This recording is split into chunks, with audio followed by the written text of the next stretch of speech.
I never intended to spy on my own son. But isn't that how these things always begin? With the best intentions, leading straight to hell. The security camera was supposed to be simple peace of mind. A blinking red eye watching over my empty house while I visited my sister in Tampa. At 62, living alone in our sprawling Connecticut colonial since Jack's funeral 8 months ago, I'd grown jumpy about every creaking floorboard and rustling branch. The security company promised I could check in anytime from my phone. Set it and forget it, they said. I almost had forgotten it until day 6 of my vacation, when boredom and a nagging worry about whether I'd unplugged the coffee maker had me opening the app. That's when I saw them, David and Lisa, my son and daughter-in-law, using their emergency key to let themselves into my house. Initially, relief washed over me. David had promised to check on things while I was away. It was comforting to see him honoring that commitment. But they didn't head toward the kitchen to water plants or collect mail. Instead, they moved with purpose through my living room, their hushed voices barely audible through the camera's microphone. Already checked upstairs, Lisa was saying, her voice tense. It has to be in his office. Mom never goes in there anymore, David replied. Not since the funeral. They disappeared down the hallway toward Jack's office, the shrine to my late husband that I'd left untouched since his heart attack. I frowned, increasing the volume on my phone.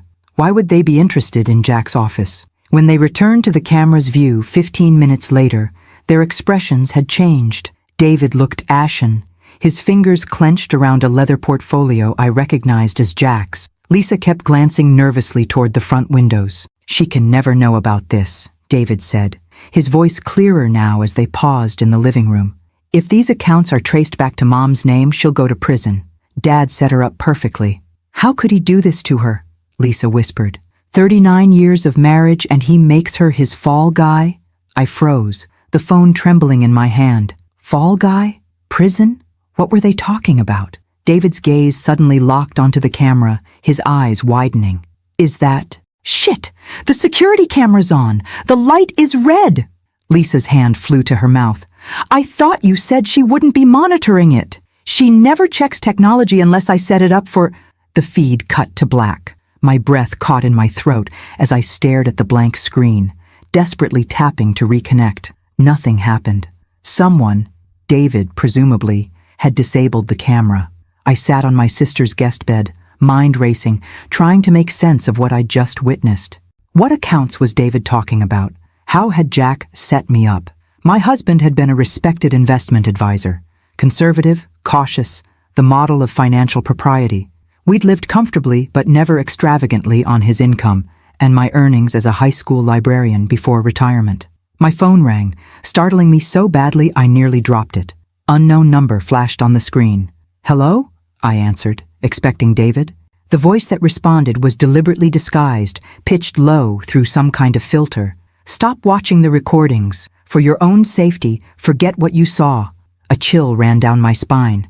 Who is this? David? Your son can't protect you if you keep looking. Neither of you understands what Jack was involved in. The less you know, the safer you'll be. I don't understand. There are signatures, your signatures, on documents worth millions. Transactions that would put you in federal prison for 20 years. Your husband made sure of that. The call disconnected, leaving me in stunned silence. I immediately tried to call David, but my call went straight to voicemail. Same with Lisa's phone. When I tried the security app again, my password no longer worked. Something was very wrong. The conversation I'd overheard, this threatening call, none of it aligned with the life I thought I'd been living, with the man I'd been married to for nearly 4 decades. I booked the first flight home, ignoring my sister's confused protests. As the plane taxied down the runway, my phone pinged with a text. Unknown. Don't go home. They're watching the house. Jack didn't die of a heart attack, and he made sure you'll take the fall for everything. I stared at the message in disbelief. Jack didn't die of a heart attack? I'd identified his body at the hospital myself, seen his ashen face with my own eyes. Hadn't I? As the plane lifted into the clouds, taking me back toward a home that suddenly felt like foreign territory, a terrible thought bloomed in my mind. After 39 years of marriage, how well had I really known Jack Williams? And more urgently, what exactly had he done that could send me to prison in his place? The taxi from the airport pulled into my driveway at 9:47 p.m. the familiar silhouette of my colonial home stark against the night sky. Everything looked exactly as I'd left it. Porch light glowing, garden beds neatly mulched, American flag hanging limply in the still June air. Yet nothing felt the same. "You want me to wait while you get inside, ma'am?" the driver asked, eyeing the darkened windows. "Make sure everything's all right?" I nearly said yes. Instead, I handed him cash with a generous tip. "No, thank you. My son is expecting me." A lie, but a necessary one. I needed to face whatever waited inside alone, without witnesses. The front door's lock turned smoothly under my key. Inside, the house smelled different. A faint trace of Lisa's perfume mingled with something else. I stood motionless in the foyer, listening. The house creaked and settled, familiar sounds that had never before seemed menacing.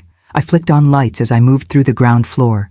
Living room, untouched. Dining room, the same. Kitchen. I froze. A coffee mug sat in the sink. Lipstick stain on the rim. Not mine. Not Lisa's preferred shade either.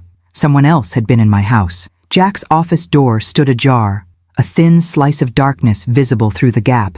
I'd kept it closed since his death, preserving it like a museum exhibit of my husband's life. With trembling fingers, I pushed it open and fumbled for the light switch. The destruction was immediate and obvious. File cabinets hung open, their contents strewn across the floor.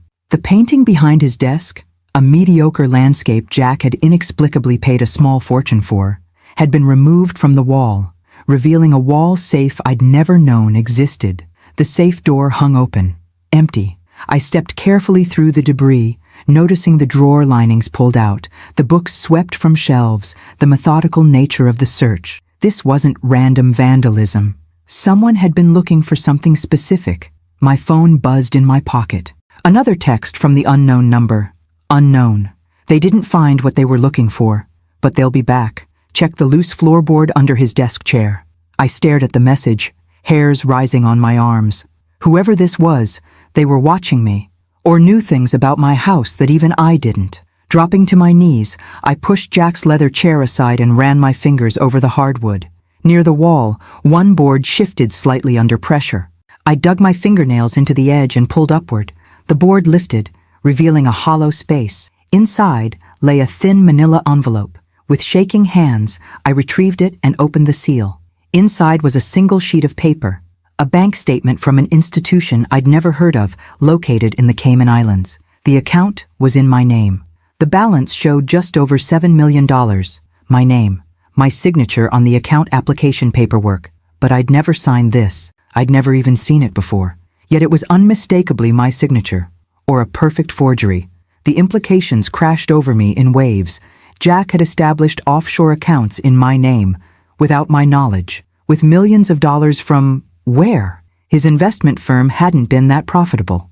We'd lived well, but not $7 million well. The front door opened and closed quietly. I froze, clutching the document, suddenly aware of my vulnerability. Alone in a house where someone had already conducted one search, now holding possibly the very thing they sought. Footsteps moved through the foyer, familiar footsteps. "Mom?" David's voice called out. "Your flight wasn't supposed to land until tomorrow. Why didn't you call me?" Relief flooded through me, followed immediately by suspicion. David and Lisa had been in Jack's office, discussing how my husband had set me up. Now someone had ransacked the place. The timing couldn't be coincidental. I slipped the document into my pocket and took a deep breath. "In here," I called back, my voice steadier than I felt. David appeared in the doorway, stopping abruptly at the sight of the destruction. His face cycled through surprise, alarm, and, most tellingly, fear. "Jesus," he breathed. "When did this happen?" "I was hoping you might tell me," I replied carefully. "Since you and Lisa were just here, looking for something in this very room." His eyes widened, then narrowed as understanding dawned. "The security camera. You saw us. I heard you too. Something about accounts in my name that could send me to prison? Something Jack did?" I took a step toward my son, studying his face. "Tell me what's going on, David. Now." He ran a hand through his hair, a nervous gesture he'd had since childhood, one so like his father's it made my chest ache. "Mom, it's complicated and dangerous. You need to pack a bag and come stay with us until we figure this out. I'm not going anywhere until you explain what I saw, What you and Lisa were doing in your father's office, what these mysterious accounts are, and why someone ransacked my house looking for something. David's gaze darted to the open safe, then back to me. Did they find what they were looking for? How would I know? Until 10 minutes ago, I didn't even know that safe existed. I crossed my arms. 39 years of marriage, and it seems I didn't know a lot of things. My son's expression crumpled. In that moment, he looked young and vulnerable, more like the little boy who'd come to me with scraped knees than the successful architect he'd become. Mom, Dad wasn't who you thought he was, who any of us thought he was. He glanced nervously at the windows. But we can't talk here. It's not safe. Not safe? I repeated, incredulity rising. This is my house, David. Your father's been dead for 8 months. What could possibly— Dad's not dead, Mom, David interrupted, his voice barely above a whisper. And that's just the beginning of what he lied about. The room seemed to tilt beneath my feet. I reached for the edge of Jack's desk to steady myself. That's impossible, I said. I identified his body. I watched them lower his casket into the ground. David shook his head, his eyes haunted. You identified a body, but it wasn't Dad. Before I could process this bombshell, headlights swept across the office window as a car pulled into my driveway. David tensed, moving to the window to peer through the blinds. We have to go, he said urgently. Now, out the back door. I'm not going anywhere until you explain— Mom, he cut me off, his voice deadly serious. Those men aren't here to explain anything. They're here to find what Dad hid, and they don't care if you're alive when they leave. The porch floorboards creaked under heavy footsteps. The doorbell rang once, an oddly civilized sound given the context. Please, Mom, David whispered. Trust me, just this once, we need to run. And so I did something I'd never done in 62 years of life. I ran from my own home, into the darkness, with nothing but my phone, my purse, and a document bearing my forged signature on a criminal enterprise I knew nothing about. As David led me through the back garden toward the woods that bordered my property, one thought burned in my mind. If Jack wasn't dead, where had he been for 8 months? And what kind of man fakes his own death, frames his wife, and disappears, leaving her to face the consequences of his crimes? The kind of man I was going to find, and make pay. David's car was parked 2 streets over, a precaution that suddenly seemed less paranoid. We reached it unseen, slipping through neighbors' backyards like common criminals. The irony wasn't lost on me. Buckle up, he said, starting the engine but keeping the headlights off until we were well away from my street. I complied mechanically, still processing the impossible claim that Jack wasn't dead. Where are we going? Somewhere safe. Lisa's waiting. David, I said quietly, if you don't start explaining, I'm going to open this door and roll out of this moving vehicle. He glanced at me, perhaps gauging whether his mild-mannered librarian mother might actually hurl herself from a car in motion. Whatever he saw in my expression convinced him. Okay, he sighed. The shortened version is this. About 3 months ago, Lisa and I received an anonymous package. Inside was a flash drive containing financial records from Dad's firm, showing he'd been running an elaborate money laundering operation for years. The records indicated multiple shell companies, offshore accounts, all with your signature on the founding documents. I never signed any such things, I insisted. I know that, Mom. The signatures were forged, expertly, but they were forgeries. He made a sharp turn onto the highway. I hired a private investigator, ex-FBI guy named Grayson, to look into it quietly. He discovered Dad had been siphoning money from his investment clients for over a decade, routing it through these shell companies. That's impossible. Jack was the most ethical. Dad was a con man, David cut me harshly. A very good one, good enough to fool his own family. The brutal assessment hung between us.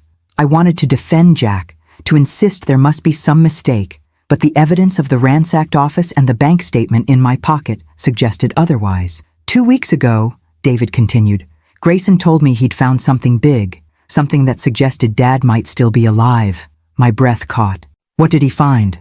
Security footage from a hotel in Chicago showing a man matching Dad's description, using the name Thomas Ellison.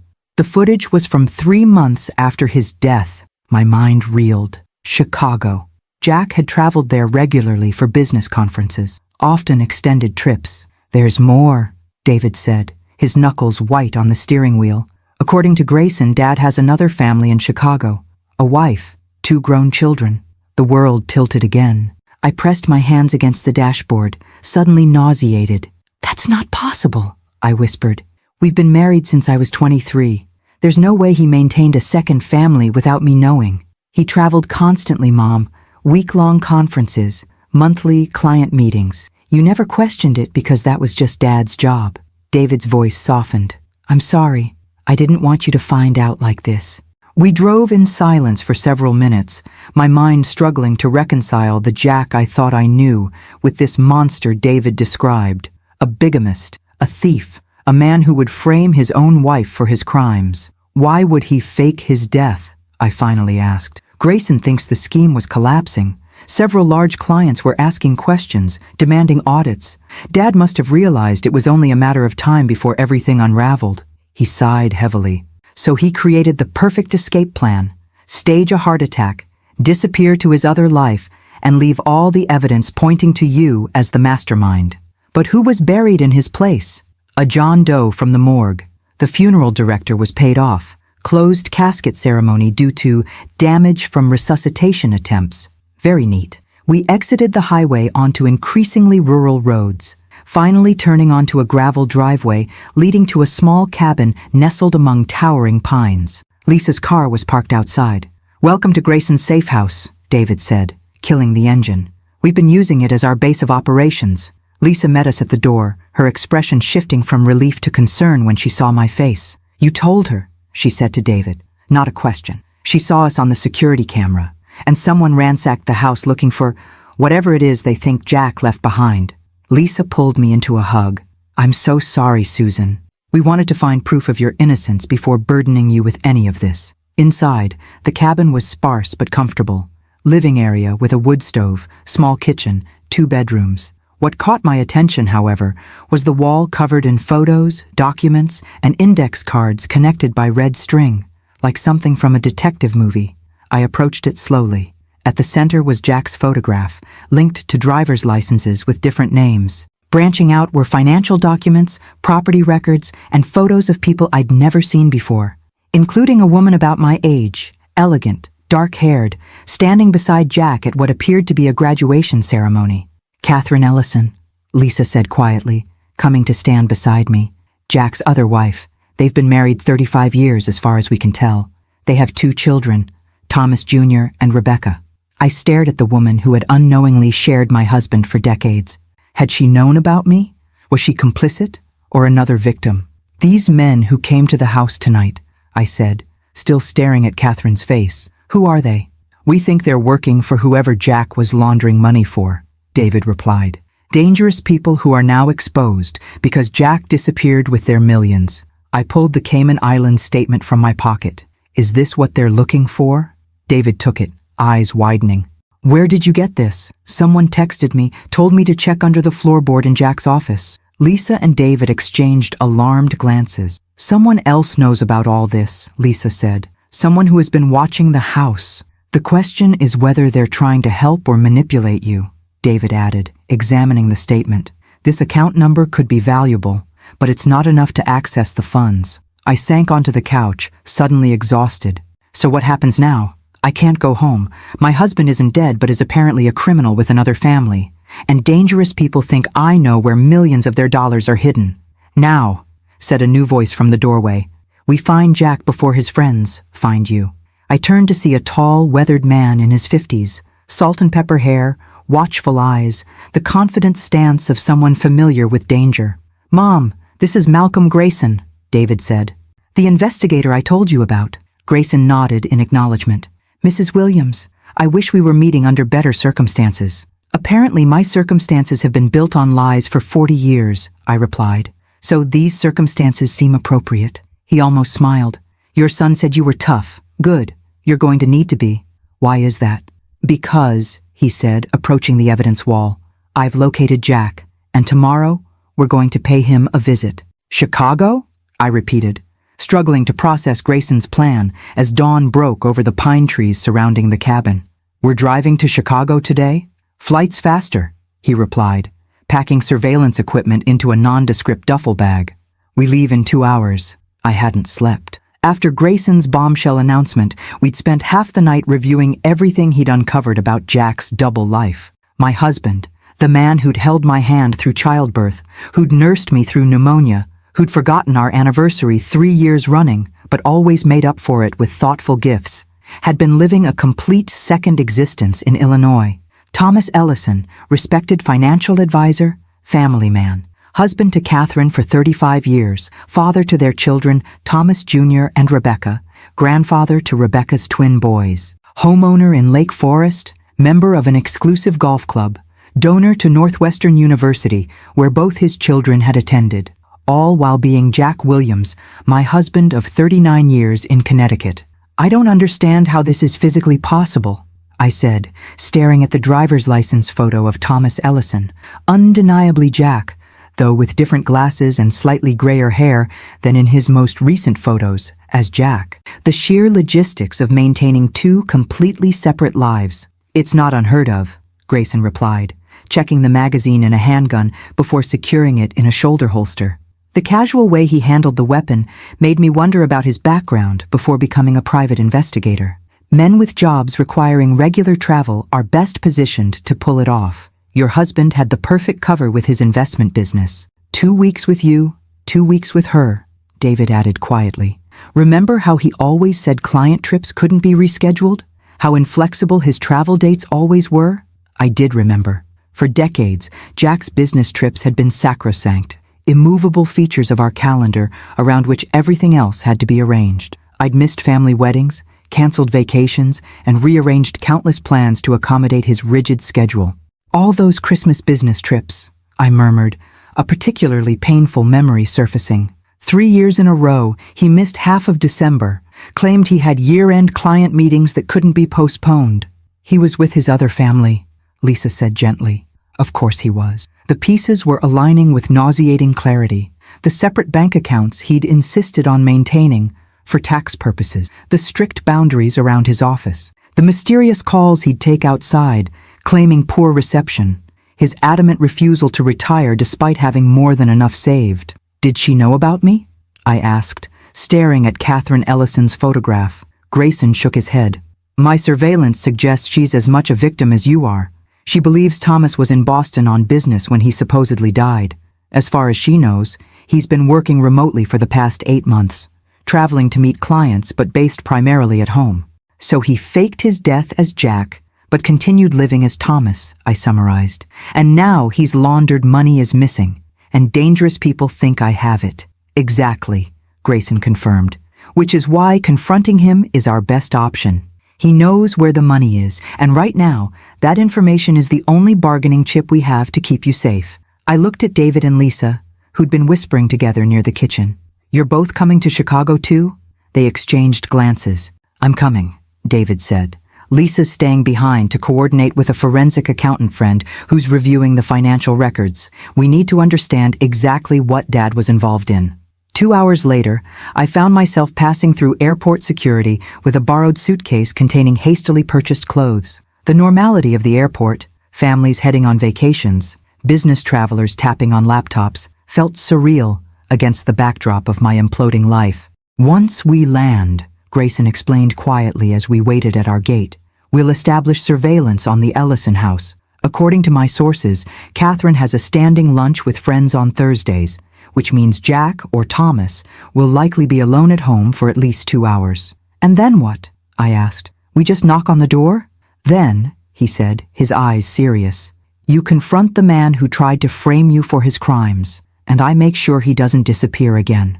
The flight passed in a blur of anxiety and rehearsed confrontations that died on my lips. What do you say to a husband of nearly 4 decades who's revealed himself to be an absolute stranger? How do you address betrayal so profound it borders on mythological? In Chicago, we rented a nondescript sedan and drove to Lake Forest, an affluent suburb north of the city. The contrast between the modest colonial I'd shared with Jack and the sprawling Tudor mansion where he lived as Thomas was yet another betrayal. While I'd clipped coupons and maintained a careful household budget, he'd been living in luxury with his other family. We parked down the street, and Grayson used a telephoto lens to confirm the house was occupied. A silver Mercedes, Jack's car, sat in the circular driveway. That's Catherine leaving now, Grayson said, focusing on a well-dressed woman emerging from the front door. She climbed into a white Lexus SUV and drove away, completely unaware that her husband's other wife was watching from less than 100 yards away. Ready? Grayson asked, starting the car. No, I admitted, but let's do it anyway. We pulled into the driveway, and I experienced a surreal moment of disassociation as I prepared to knock on the door of my husband's other home. Before I could second-guess myself, I pressed the doorbell. Footsteps approached. The door opened, and there he was, Jack, alive, standing before me in casual slacks and a blue button-down shirt I'd never seen before, a tumbler of scotch in his hand despite the early hour. His expression cycled from annoyed expectation to shock to something like terror as he registered my presence. "Susan," he breathed, the color draining from his face. "Hello, Jack," I said, my voice steadier than I felt. "Or do you prefer Thomas here?" He glanced past me, noticing David and Grayson, calculation replacing shock in his eyes. Always thinking, always planning. That was Jack. Even now, caught in the ultimate lie, his mind was working angles, seeking escape routes. "You'd better come in," he said finally, stepping back from the door, "before the neighbors see you."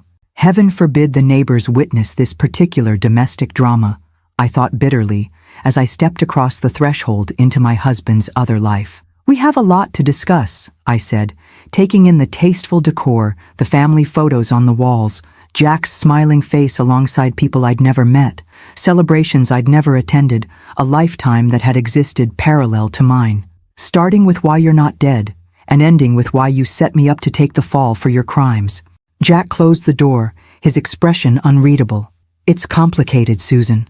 "I've got time," I replied, meeting his gaze directly. "After all, according to my calendar, you've been dead for 8 months. This conversation is already overdue." Jack's other living room was a study in contrasts to our Connecticut home, where I had favored comfortable, slightly worn furniture arranged for conversation. This space was a designer's showcase, leather sofas positioned to highlight a stone fireplace, abstract art on the walls that must have cost thousands, floor-to-ceiling windows overlooking professionally landscaped grounds. "Quite the upgrade from our humble colonial," I observed, taking a seat without waiting for an invitation. Jack remained standing, his eyes darting between me, David, and Grayson, who positioned himself near the door, blocking the most obvious escape route. "This isn't what it looks like," Jack began, falling back on the classic defense of men caught in indefensible acts. "Really?" I tilted my head. "Because it looks like you've been living a double life for decades, stealing money from your clients and then faked your death, framing me for your crimes. Please, explain how my interpretation is incorrect." David stepped forward, his face tight with anger. "You set Mom up to take the fall. Your own wife. That wasn't—" "Don't," David interrupted. "We've seen the paperwork, her forged signatures, the accounts in her name, the shell companies. You built a perfect paper trail leading directly to her." Jack's shoulders sagged slightly. He moved to the bar cart in the corner and added more scotch to his glass. "You want a drink?" he asked, not meeting my eyes. "This conversation requires one." "I'm not here for a social call," I said coldly. "I'm here because dangerous men ransacked our house last night looking for money you stole. Money these men apparently think I have." That got his attention. His head snapped up, alarm evident in his expression. "They came to the house? Did they threaten you? Would you care if they had?" I asked. "You left me exposed, Jack, vulnerable. Evidently, my safety wasn't a priority when you were staging your convenient heart attack." He had the decency to flinch. "It wasn't supposed to happen this way." "Enlighten us," Grayson spoke for the first time since entering the house. "What was the plan exactly?" Jack studied Grayson, clearly trying to place him. "You're not law enforcement." "No," Grayson agreed. "Consider me the family's insurance policy." Something in his tone must have convinced Jack of the seriousness of the situation because he sank into a chair opposite me. "The money laundering wasn't my idea," he began, swirling the amber liquid in his glass. "I was approached about 15 years ago by a client, Martin Keller, wealthy industrialist, political connections. He needed a mechanism to clean money from certain international investments that operated in legal gray areas." "And you just agreed?" David asked incredulously. Jack shrugged. "The commission was substantial, and once you start, it's nearly impossible to stop. These people don't accept resignations. So you were cleaning dirty money, I said. For whom exactly? Initially just Keller. Then he introduced me to others. A real estate developer, a technology entrepreneur, a state senator. All needing certain financial transactions kept off the record. He took a long swallow of his drink. Last year, Keller brought in someone new, Anton Resnick, Russian oligarch with ties to some very unpleasant people. The operation expanded significantly. And that's when things started falling apart, Grayson surmised. Jack nodded. Resnick wanted faster turnaround, larger volumes. The system I'd built couldn't handle it without raising red flags. I tried to scale back, but Resnick wasn't interested in my concerns. He made it clear failure wasn't an option. So you decided to disappear, I said, the pieces aligning. But why frame me? Something ugly flickered across Jack's face. Not guilt, but annoyance, as if I'd identified a flaw in his otherwise perfect plan. It wasn't personal, Susan. I needed someone to take the fall, and a spouse is the logical suspect. The plan was to vanish, let the heat fall on you initially, then have you cleared once I was safely away. You'd play the victimized wife, maybe face some minor charges, but ultimately be exonerated. The casual cruelty of it stole my breath. You were willing to let me be arrested? Possibly imprisoned? How is that not personal? It was pragmatic, he replied. You're 62, no criminal record, respected in the community. You'd have gotten a sympathetic judge, minimal sentencing if any. I calculated the risks. You calculated the risks, I repeated numbly. For me, without my knowledge or consent. I protected you for years by keeping you ignorant, he countered, a flash of anger breaking through his composed facade. Do you think Catherine knows anything about my business dealings? Either of you? I maintained that separation deliberately.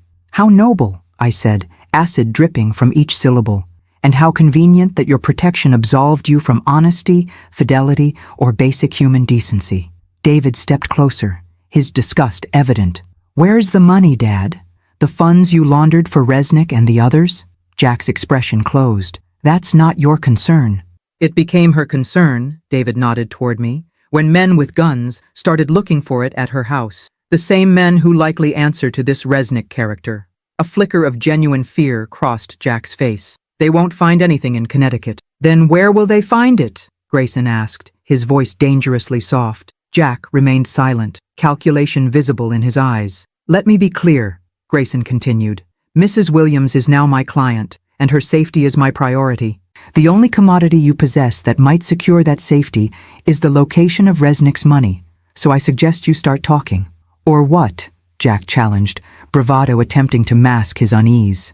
Or I leave, I said simply, rising from my seat. I walk out that door, call a taxi to the airport, and go home. Then I contact the FBI, tell them everything, and take my chances with witness protection. I leaned forward, dropping my voice.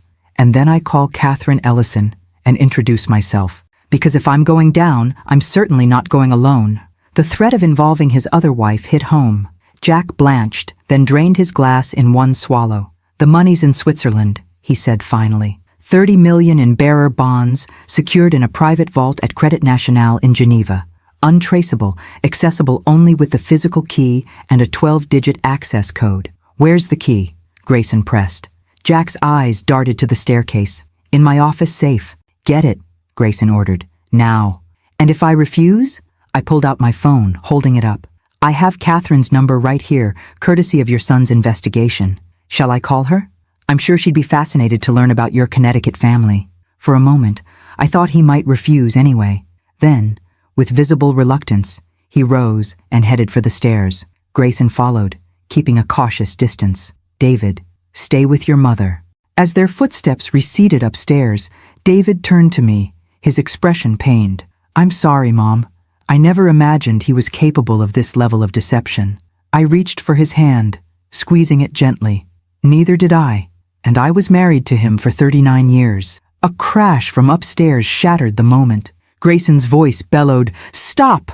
David sprinted for the stairs, and I followed close behind, my heart hammering against my ribs. We reached the second-floor landing in time to see Jack, a small metal box in his hands, crash through a set of French doors onto a balcony. "He's running!" Grayson shouted, giving chase. From the balcony, Jack leaped to a nearby tree branch, moving with an agility that belied his 65 years. He scrambled down the tree trunk and sprinted across the manicured lawn toward the detached garage. We raced back downstairs and out the front door, but we were too late. The roar of an engine preceded Jack's silver Mercedes bursting from the garage, tires squealing as it accelerated down the driveway. Grayson swore viciously, already running toward our rental car. "Get in! He has the key to the vault!" As we piled into the sedan, I caught a glimpse of the Tudor mansion receding behind us, Jack's other life, built on lies and stolen money, now abandoned in his flight, just like he'd abandoned me. "He's heading south toward the city," Grayson said grimly, accelerating through an amber light as Jack's Mercedes remained 2 cars ahead of us. The suburban streets of Lake Forest gave way to busier thoroughfares, Jack weaving through traffic with reckless determination. I clutched the door handle, my body tense as Grayson matched his aggressive driving. "Why run?" David asked from the back seat. "He knows we'll just come back. Talk to Catherine." "Because he's not running from us," Grayson replied, eyes fixed on the Mercedes. "He's running toward something. The vault key is only half of what he needs to access that money." "The access code," I realized. He said it was a 12-digit sequence, which he's either going to retrieve or already has a way to access. Grayson confirmed. Either way, he's making his move now that we've forced his hand. The implications sank in. Jack wasn't just fleeing a confrontation. He was executing the next phase of a plan, one that likely included disappearing permanently with $30 million in untraceable funds. The Jack I thought I knew would never have been capable of such calculated abandonment. But then, that Jack had never really existed. We followed the Mercedes onto the highway, joining the flow of midday traffic heading into Chicago. Despite Grayson's skill, we lost ground as Jack executed a dangerous maneuver across 3 lanes to exit downtown. "Damn it," Grayson muttered, forced to continue past the exit. "We'll have to loop back around." "Wait," I said suddenly, a memory clicking into place. "I think I know where he's going. When Jack Thomas had business in Chicago, he always stayed at the same hotel, the Grayson." "You're sure?" Grayson asked, already navigating toward the next exit. "Positive. He claimed they had the best business center and fastest Wi-Fi." Another lie, undoubtedly. The hotel had simply been convenient to his other home. Grayson pulled a sharp U-turn as soon as we exited, heading back toward the city center. "If you're right, he'll have a room there under the Ellison name. Probably keeps clothes, documents, maybe the access code for that Swiss account." 10 minutes later, we pulled up to the gleaming facade of the Grayson, a luxury hotel catering to business travelers. Jack's Mercedes was nowhere in sight, but that didn't mean he wasn't here. The hotel offered underground parking for guests. "How do we play this?" David asked as we entered the opulent lobby, marble floors gleaming beneath crystal chandeliers. "Direct approach," Grayson decided, heading straight for the reception desk where a polished young woman greeted us with a professional smile. "Welcome to the Grayson. How may I assist you today?" Grayson produced a leather credential wallet that he flipped open briefly. Too briefly for me to see what it contained, but long enough to impress the receptionist. "We need information on a guest, Thomas Ellison. It's a security matter." Her smile faltered. "I'm not authorized to—" "Ma'am," Grayson cut in, his voice dropping to a confidential tone. "Mr. Ellison is involved in a federal investigation. Cooperating now will save everyone considerable inconvenience." She hesitated, then tapped quickly on her keyboard. "Mr. Ellison is a regular guest, but he doesn't have a current reservation." "When was he last here?" I asked. 3 days ago. He checked out Tuesday morning." Grayson pressed further. "Does Mr. Ellison maintain a safe deposit box with the hotel?" The receptionist's eyes widened slightly. "A tell. I'm really not supposed to—" "Please," I interjected, improvising. "I'm his wife, Catherine." I removed my wedding ring, showing her. "Thomas called me in distress, saying he'd forgotten something critical in the hotel safe. He's waiting for us to retrieve it." The combination of Grayson's implied authority and my personal appeal worked. Her expression softened. "Mr. Ellison does maintain a secured box in our executive storage facility," she admitted. "But I can't release it without his presence or written authorization." Grayson placed a business card on the counter. "Call this number if Mr. Ellison returns today.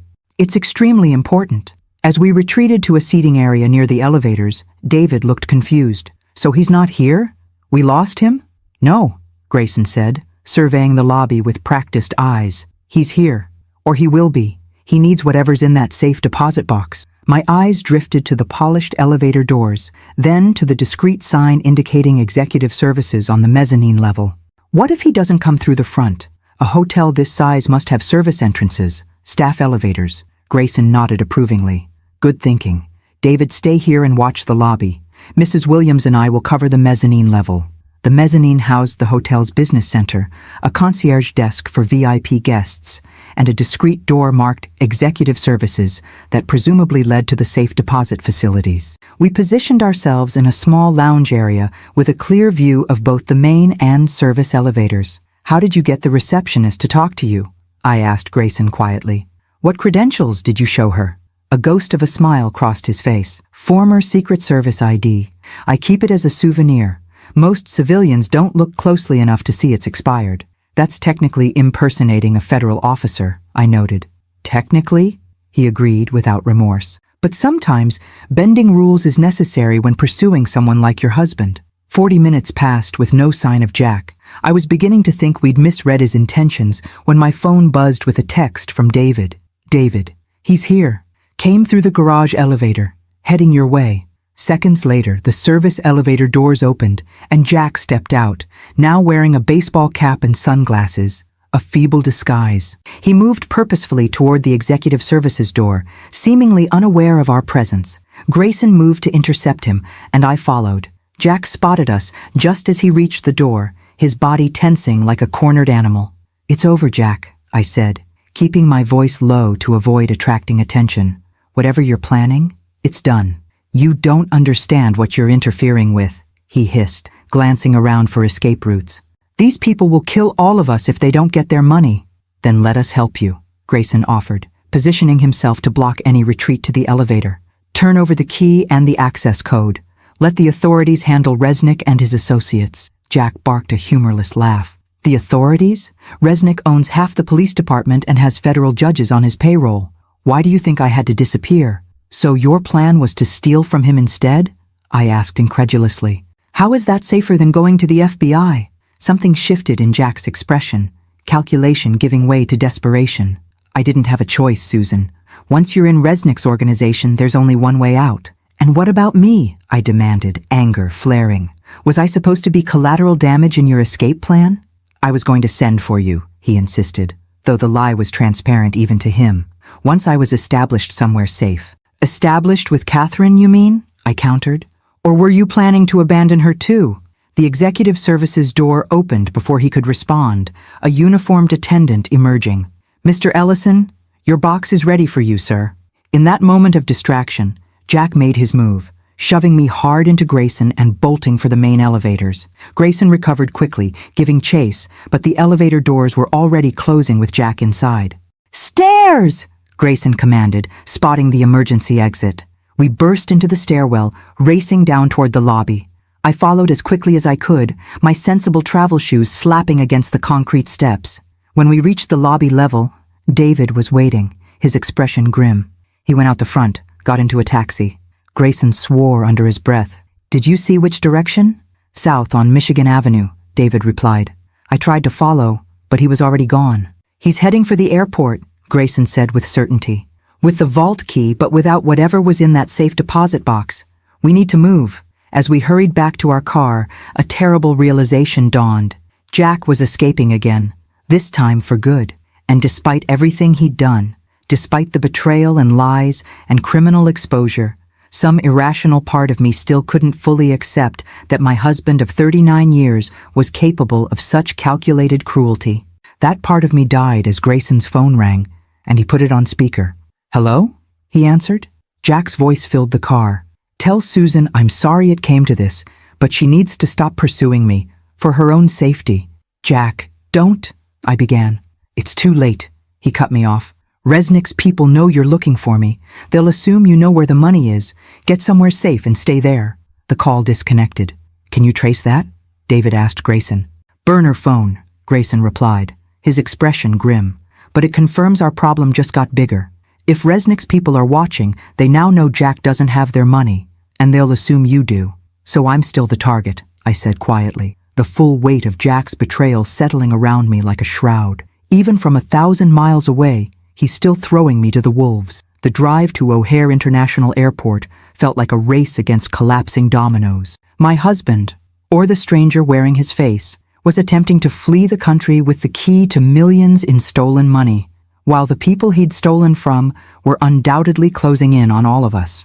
There are 17 international departures in the next 3 hours, David reported from the back seat, scanning flight information on his phone. Assuming he's heading to Switzerland to access that vault, he won't fly direct, Grayson countered, weaving through traffic with focused intensity. Too obvious. He'll take a connecting route, probably through a country with minimal extradition agreements. I stared out the window, watching Chicago's skyline recede in the distance. For decades, this city had been nothing more than an occasional mention in Jack's business itinerary. Now I understood why he'd always discouraged me from accompanying him on these trips. Catherine might have spotted me, or I might have glimpsed their shared life, the carefully constructed house of cards collapsing with a single chance encounter. I should call Catherine, I said suddenly. Warn her. David looked up sharply. Mom? Is that really? She deserves to know, David. Whatever Jack's done, she's as much a victim as I am. She's also our best leverage, Grayson noted, checking his mirrors with increasing frequency. If Jack's running, knowing his other wife is about to learn everything might be the only thing that could make him reconsider. I shook my head firmly. I won't use another woman's pain as leverage, not even against Jack. The parking structure at O'Hare loomed ahead, a concrete labyrinth that could easily conceal one man intent on disappearing.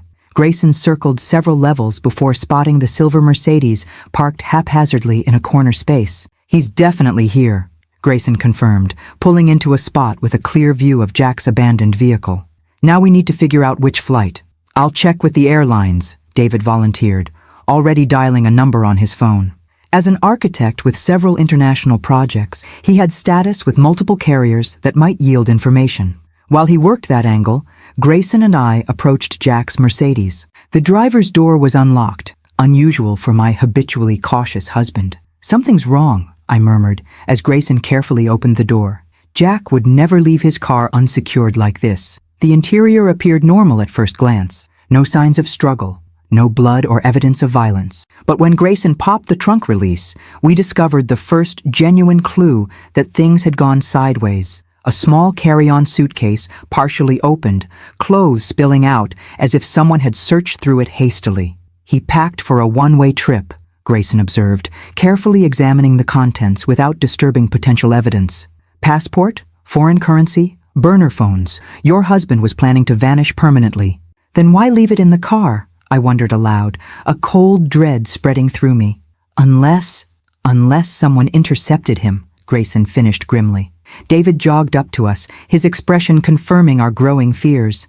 No Thomas Ellison or Jack Williams on any manifest, but the Swiss air desk reported a disturbance about 40 minutes ago.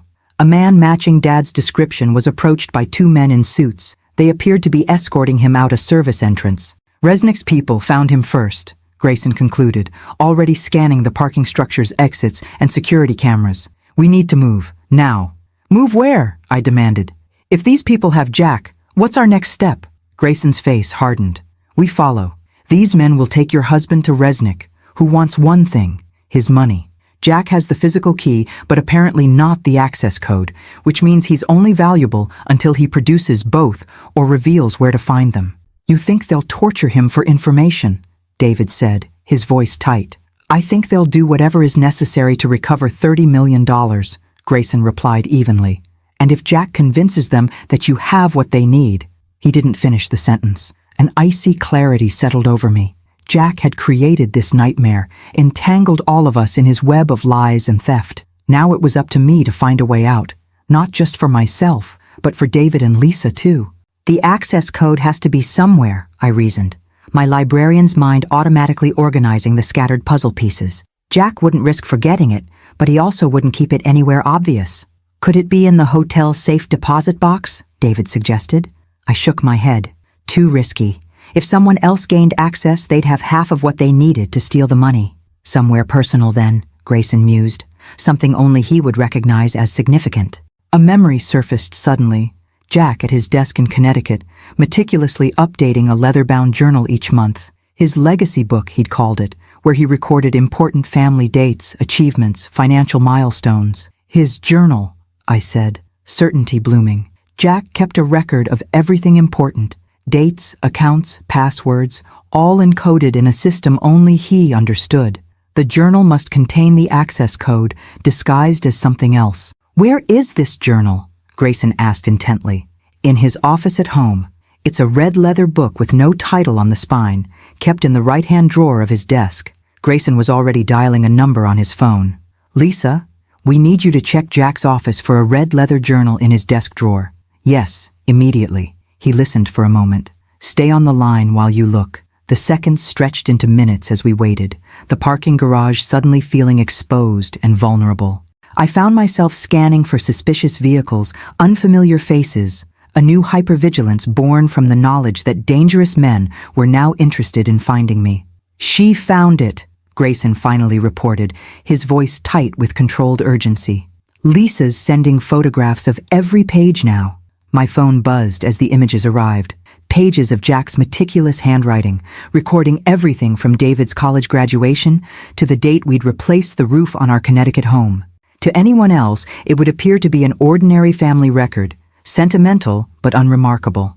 I scrolled through the images, searching for patterns, anomalies, anything that might conceal a 12-digit code. One entry caught my attention.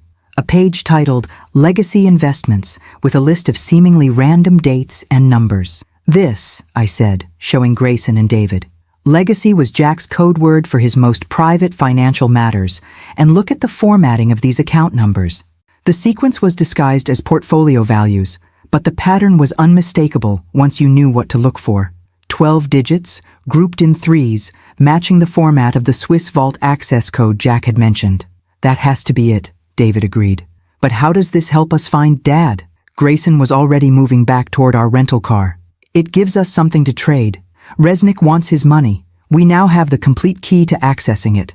You want to negotiate with these people? I asked, hurrying to keep pace. The same people who've committed who knows how many crimes, who tried to break into my house? I want to get ahead of them, Grayson corrected, his expression grim. Before they decide Jack isn't worth keeping alive, and before they come looking for you next. As we pulled out of the parking structure, David's phone rang, Lisa's number flashing on the screen. Lisa, what's wrong? His face paled as he listened. When? Are you sure? After a moment, he disconnected, his hands visibly shaking. What is it? I demanded. Someone broke into the cabin while Lisa was out getting supplies, he reported tightly.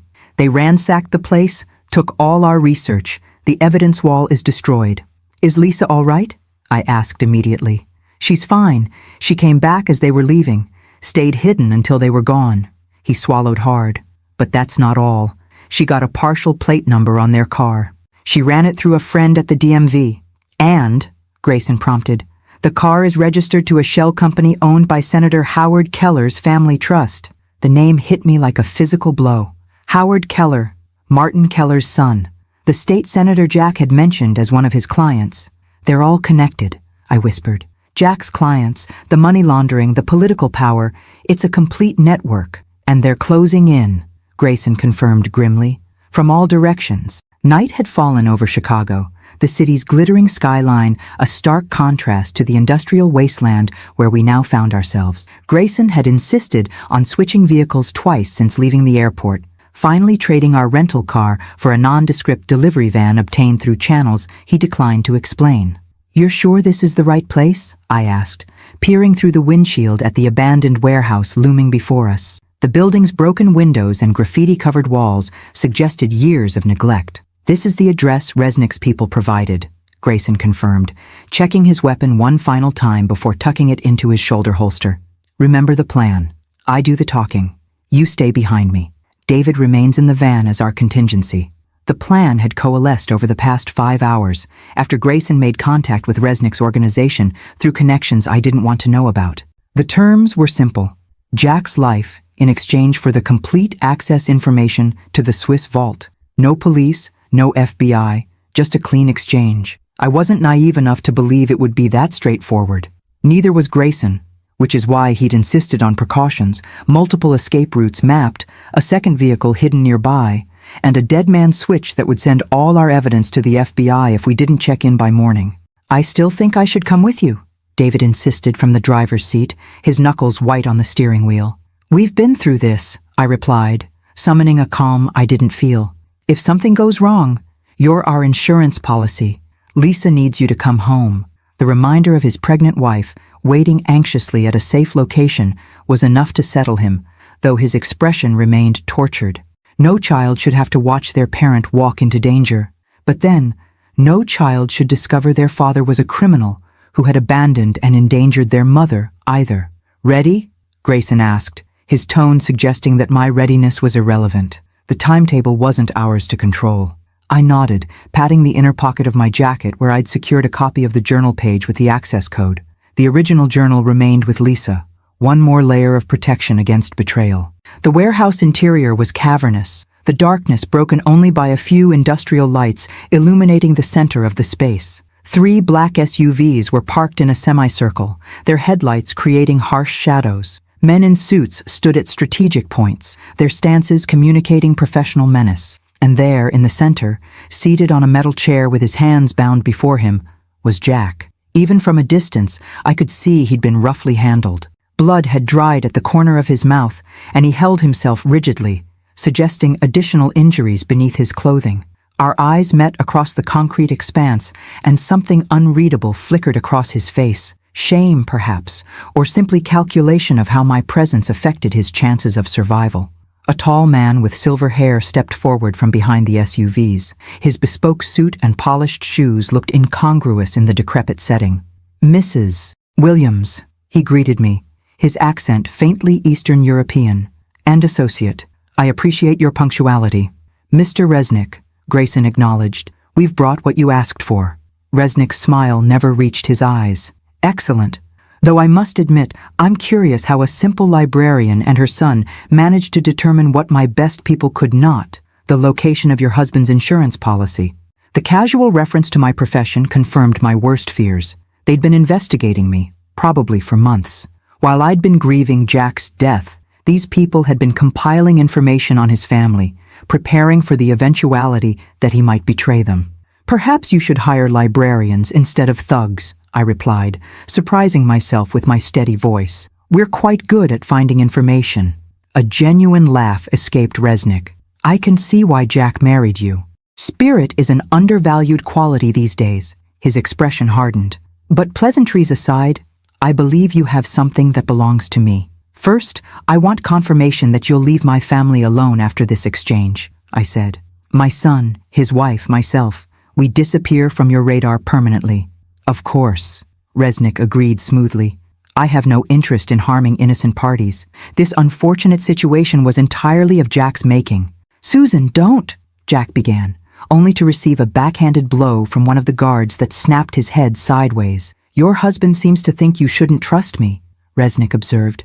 Ironic, coming from a man who maintained 2 complete families for decades and tried to frame his wife for his crimes. The casual revelation that Resnick knew everything about Jack's double life sent a chill through me. These people had been watching us all like chess pieces on a board. "The access information," Grayson redirected, stepping slightly forward, "in exchange for Jack Williams, alive and unharmed." "Unharmed is relative at this point," Resnick shrugged, glancing at Jack's battered face, "but alive, certainly." I removed the paper from my jacket and handed it to Grayson, who approached Resnick with measured steps. One of the suited men intercepted him, taking the document and delivering it to his boss. Resnick studied the journal page, his expression revealing nothing. After a moment, he pulled out a phone and called someone, speaking rapidly in what sounded like Russian. The conversation was brief, ending with a satisfied nod. "The code format matches our records," he confirmed. "Now, the physical key?" "Release him first," Grayson countered. "The key comes after." Resnick considered this for a moment, then signaled to the guards. One of them cut Jack's restraints and hauled him roughly to his feet. Jack stumbled forward, his movements stiff and pained. As he passed Resnick, the Russian caught his arm. "Remember our conversation, Jack," he said quietly, though the warehouse acoustics carried his words clearly. "About consequences." Something dark passed between them before Jack was shoved forward, making his way unsteadily toward us. When he reached my side, I caught a whiff of dried blood and expensive cologne. the latter a final, absurd reminder of the facade he'd maintained for so long. "Susan," he began, his voice hoarse. "Not now," I cut him off, unable to process the complexity of facing him in this moment. Grayson produced a small metal object from his pocket, the vault key we'd found hidden in a compartment of Jack's Mercedes after more thorough searching. "Our side of the bargain," he said, holding it up for Resnick to see. "Excellent," Resnick replied. "Bring it to me, Mrs. Williams." Grayson tensed beside me. "That wasn't the arrangement." "The arrangement has evolved," Resnick stated calmly. "Mrs. Williams will bring me the key. A simple courtesy. It was a power play, designed to remind us who controlled the situation." I took the key from Grayson, our eyes meeting briefly. A silent communication of caution. "It's fine," I assured him, though we both knew it wasn't. I crossed the concrete expanse with measured steps, feeling Jack and Grayson's eyes on my back, aware of the armed men surrounding us. When I reached Resnick, he extended his hand, palm up. As I placed the key in his palm, his fingers closed around mine, holding me in place. "You should know," he said quietly, for my ears alone. "Your husband offered to trade your life for his freedom. Twice." His smile was cold. "Some men simply cannot be rehabilitated, Mrs. Williams." He released my hand and I stepped back, the final illusion about Jack Williams shattering into irretrievable fragments. I turned and walked back toward Grayson and Jack, my mind curiously calm despite the danger still surrounding us. "We're done here," Resnick announced. "My men will escort you to your vehicle. I suggest you leave Chicago tonight and forget this unfortunate chapter entirely." As we backed toward the warehouse entrance, flanked by Resnick's guards, Jack leaned close to me. "Susan, whatever he told you, save it," I whispered fiercely. "We're not out of this yet." The night air hit my face as we emerged from the warehouse, the van with David waiting exactly where we'd left it. The exchange was complete. We had Jack. Resnick had his key and code. But as Grayson had warned earlier, people like Resnick didn't leave loose ends, and we were the loosest ends of all. "Drive," Grayson ordered as we piled into the van, Jack wincing as he settled into the back seat. "Don't stop until we hit the expressway." David didn't need to be told twice. The van lurched forward, tires squealing as we accelerated away from the warehouse. In the side mirror, I watched Resnick's men return to their SUVs, their postures relaxed, unhurried. "That was too easy," I said, voicing what we all must have been thinking. "They're following us," Grayson confirmed, checking the mirrors. "At a distance, but they're there." "Of course they are," Jack spoke up, his voice ragged. "Resnick never leaves witnesses, and we know too much about his operation. The exchange was just to get the vault access." I turned to look at my husband, this man who was simultaneously intimately familiar and a complete stranger. In the harsh glow of passing streetlights, I catalogued his injuries: split lip, bruised cheek, the careful way he held his ribs, suggesting further damage beneath his shirt. I should have felt sympathy, concern, the instinctive care of a wife seeing her husband injured. Instead, I felt nothing. The emotional tether that had connected us for 39 years had been severed, not by his death, but by the calculated cruelty of his betrayal. "Why did you do it, Jack?" I asked, the question that had been burning inside me since this nightmare began. Why the second family? Why the money laundering? Was our life together so unbearable? His eyes met mine, then slid away. "It wasn't about you, Susan." "Clearly," I replied, the words sharp with bitterness. "We need to focus," Grayson interrupted. "They're going to make their move soon, probably once we're somewhere isolated. David, take the next exit and head for the industrial district. We need to switch to the backup vehicle."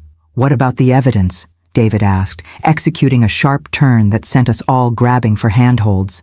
"Everything Lisa compiled about Resnick's operation, Dad's crimes, Senator Keller's involvement, already in motion," Grayson assured him.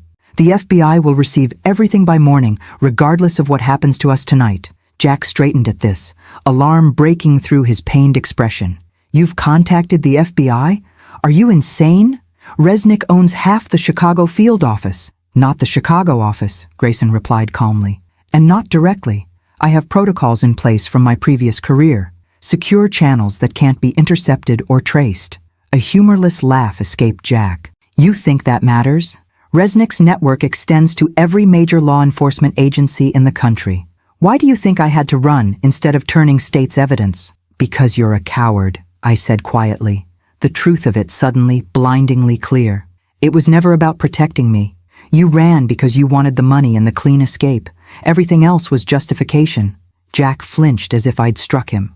For the first time since finding him alive, I saw something genuine in his expression. Shame, perhaps, or simply the discomfort of being truly seen. "The SUVs are gaining," David reported tensely, checking the mirrors as he navigated through increasingly deserted streets. "3 of them now." "There." Grayson pointed to an abandoned loading dock beside what appeared to be a defunct meatpacking plant. "Pull in there. The second vehicle is in the garage structure around back." David maneuvered the van into the shadowed area, cutting the lights and engine. In the sudden silence, I could hear Jack's labored breathing, the distant wail of a siren somewhere in the city, my own heartbeat pounding in my ears. "We go on foot from here," Grayson instructed, checking his weapon again. "Through the building to the rear exit. The SUV is fueled and ready, keys under the floor mat. If we get separated, the rendezvous point is the motel we discussed." David nodded, his face tense but determined, as he helped Jack from the van. Despite everything, he was still acting as a dutiful son, still helping the father who had endangered us all. We moved swiftly through the darkened building, Grayson leading with his gun drawn, navigating by the beam of a small tactical flashlight. The interior was a maze of abandoned processing equipment, conveyor belts frozen in time, hooks hanging ominously from overhead tracks. "How much further?" Jack whispered, his breathing increasingly labored. "Almost there," Grayson replied, his voice low. "Loading dock is just beyond." The sound of breaking glass echoed from somewhere behind us, followed by the heavy tread of multiple sets of footsteps. "They've found the van," Grayson hissed. "Move!" We broke into a run, Jack struggling to keep pace despite David's supporting arm. I stayed close behind them, acutely aware of how exposed we were, how the beam of Grayson's flashlight must look like a beacon to our pursuers. The rear exit appeared ahead, a loading dock door partially raised, revealing the night beyond. Grayson ducked under it first, then helped Jack and David through. I was halfway under when the first gunshot cracked through the cavernous space, the bullet striking metal somewhere to my left. "Go!" Grayson shouted, returning fire as I scrambled under the door. Outside was a small parking area, and there, as promised, waited an SUV, older model, nondescript, perfect for blending into traffic. David was already helping Jack into the back seat. "Get in!" he called to me, sliding into the driver's seat and retrieving the keys from beneath the mat. I turned back toward the loading dock door, where Grayson was still exchanging fire with our pursuers. "Grayson! Come on!" He backed toward us, still firing methodically into the darkness of the building. The engine roared to life as David started the SUV. That's when I saw Jack moving, not toward the vehicle, but away from it, using the distraction of the gunfire to slip into the shadows at the edge of the parking area. "Jack!" I shouted, disbelief momentarily overwhelming caution. "What are you doing?" He paused, looking back at me with an expression I couldn't decipher in the dim light. "I'm sorry, Susan. I can't go with you." "Dad, get in the car!" David yelled from the driver's seat. "We have to go now." Another burst of gunfire erupted from the loading dock as Resnick's men pushed through. Grayson fired twice more, then sprinted for the SUV. "Where's Jack?" he demanded as he reached us. I pointed wordlessly to the retreating figure of my husband, now barely visible at the edge of the lot. "He's running again," Grayson spat in disgust. "Of course he is. Get in the car, Mrs. Williams. Now!" I hesitated, still watching Jack's diminishing silhouette. This was it, the final abandonment, the last betrayal.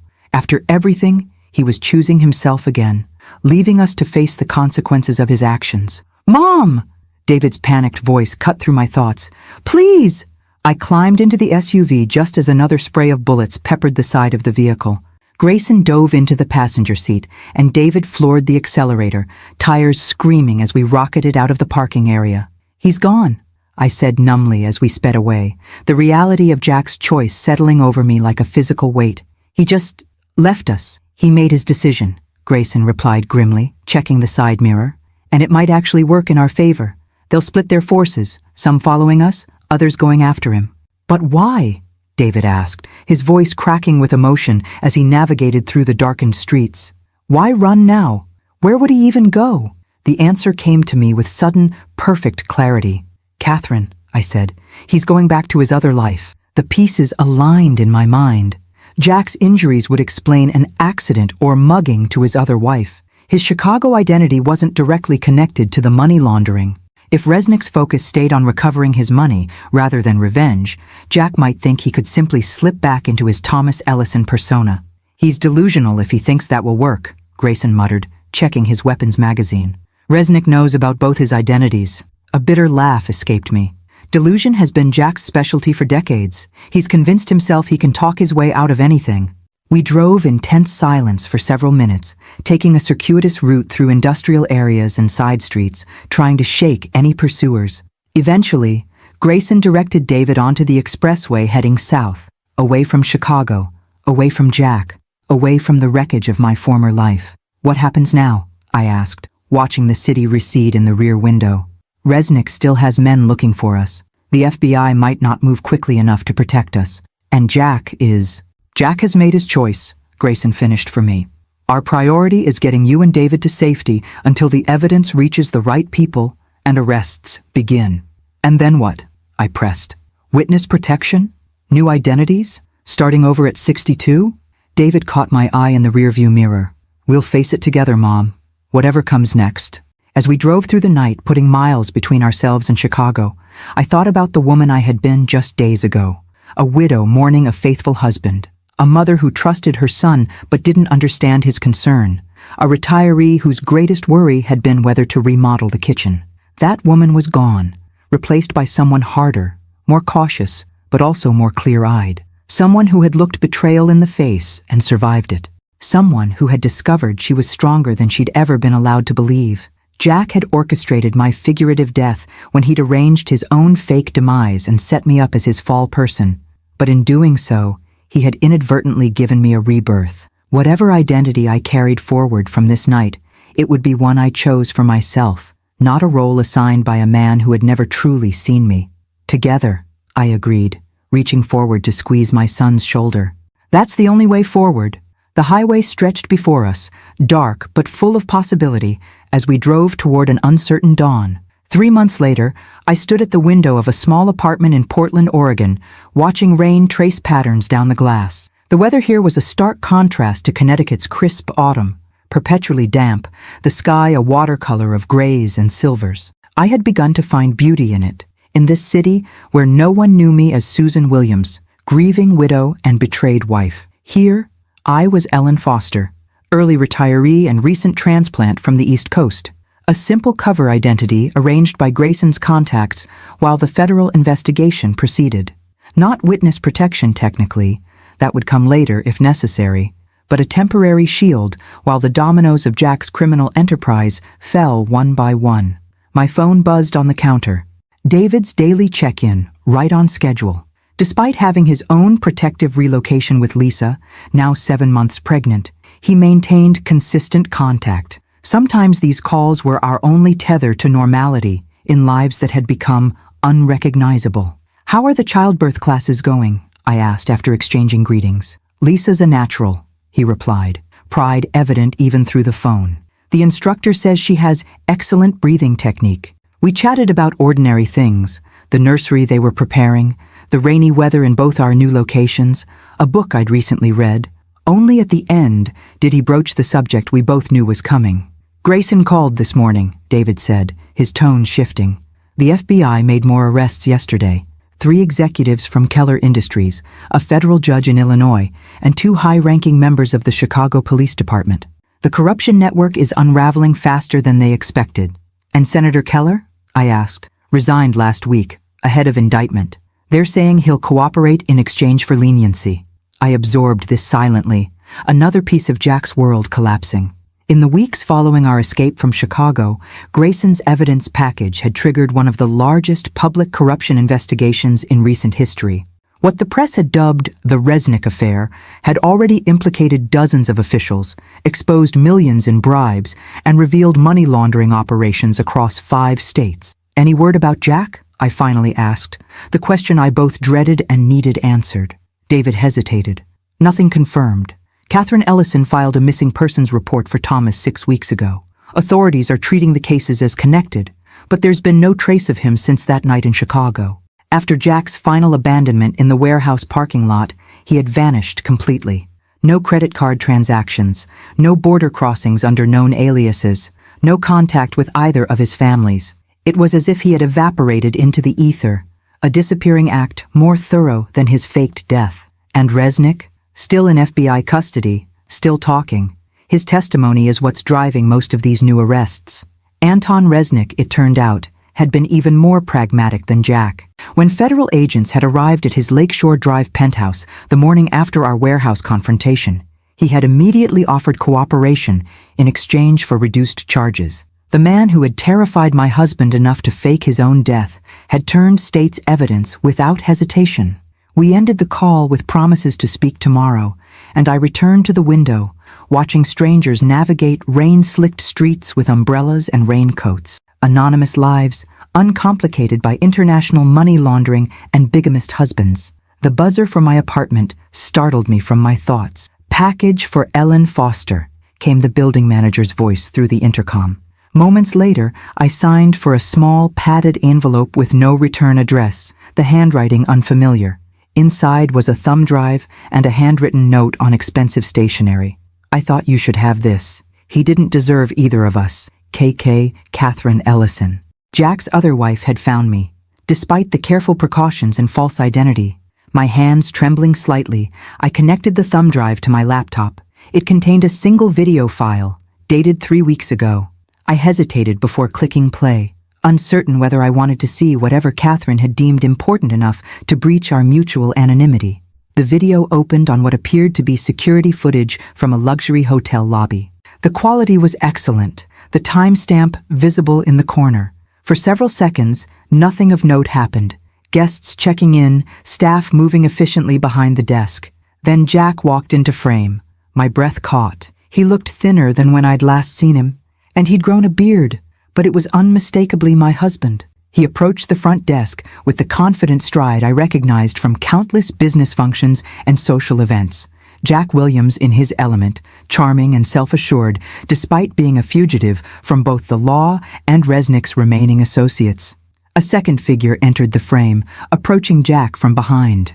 Average height, unremarkable appearance. Nothing that would draw attention in a crowded hotel lobby. But something in his purposeful movement caught my attention.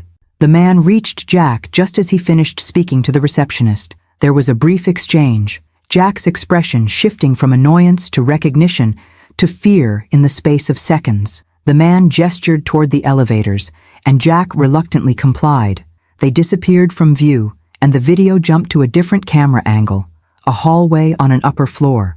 Jack and his companion walked to a room, entered, and the door closed behind them. The video jumped once more. Same hallway, same door. But the timestamp showed nearly 2 hours had passed.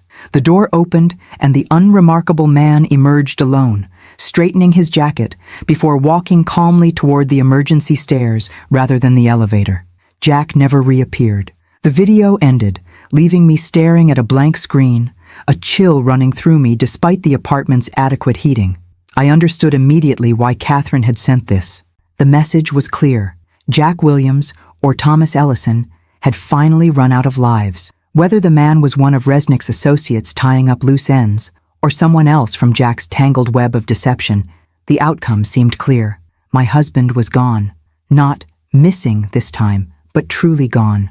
I should have felt something. Grief, closure, vindication, something appropriate to the apparent death of a man I'd spent most of my adult life with. Instead, I felt a strange, hollow calm. The man in that video wasn't my husband. Perhaps he never had been. My phone rang. Grayson this time, not David. "You've seen it?" he asked without preamble. "The hotel footage?" "Yes. Catherine sent it. We need to move you immediately. If she found you..." "She's not a threat," I interrupted with certainty. This was woman to woman, a final closure for both of us. Silence stretched between us as Grayson considered this. "Are you all right?" he finally asked, his professional detachment softening slightly. "I'm fine," I replied, surprised to find it was true. "Jack died for me 8 months ago. This is just confirmation." After ending the call, I removed the thumb drive and placed it in a small decorative box on my bookshelf. Not hidden, but not prominently displayed either. A relic of a life that no longer existed. The rain had intensified, drumming against the windows with newfound purpose. I made tea and settled into the small reading nook I'd arranged by the window, my favorite spot in this temporary home. On the side table lay library books about Oregon history and local architecture, a newspaper opened to job listings I'd circled, part-time positions at bookstores and community centers, and a brochure for a painting class at the community college. Small steps toward whatever came next. The federal prosecutor handling the Resnick case had been clear. After the trials concluded, I would have options. I could enter witness protection permanently, with a new identity and location.